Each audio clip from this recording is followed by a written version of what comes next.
सूत्रों के हवाले से सामने आ रही है कि इंडिया अलायंस में सीट को लेकर चर्चा शुरू हो चुकी। तो अगर बीजेपी में सीटों के बंटवारे को लेकर कहीं कोई पेच है तो ऐसा नहीं है कि विपक्षी दलों में पेच नहीं, विपक्षी दलों में भी पेच है।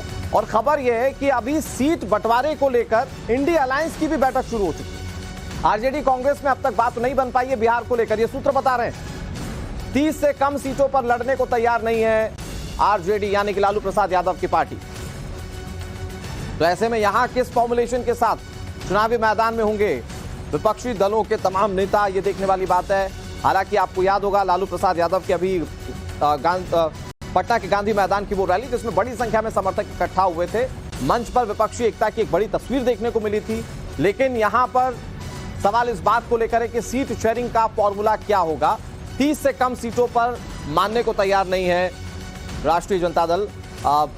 हमारे साथ हमारे सहयोगी साकेत जुड़े हुए हैं। साकेत, ये बीजेपी के लिए तो फॉर्मुलेशन तक लगभग तय होता हुआ दिख रहा है, लेकिन इंडिया अलायंस का बिहार में फॉर्मुलेशन क्या होगा? क्योंकि जो हमारे सूत्र बता रहे हैं कि 30 से कम पर नहीं मानेगी आरजेडी, तो क्या बाकी जो इंडिया अलायंस की पार्टी खासतौर पर कांग्रेस तैयार हो जाएंगी ये सीटें देने के लिए?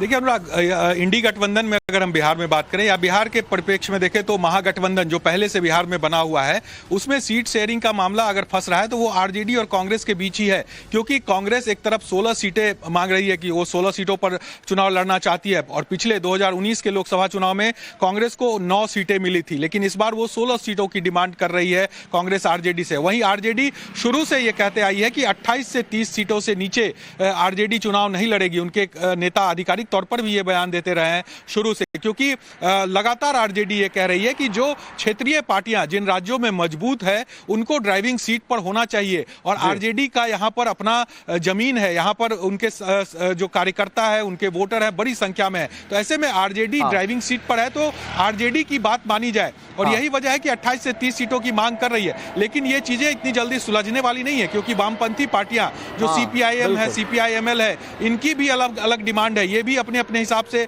सीटों की डिमांड कर रहे हैं। तो अब देखना होगा कि इन चीजों में कैसे वन ऑन वन देखें, आरजेडी और कांग्रेस में बंटवारा देखें तो 30 अगर आरजेडी को मिल जाए तो सिर्फ 12 ही कांग्रेस पार्टी के पास जाएंगे, तो बाकी फिर अलायंस के लोगों का क्या होगा ये भी सवाल है।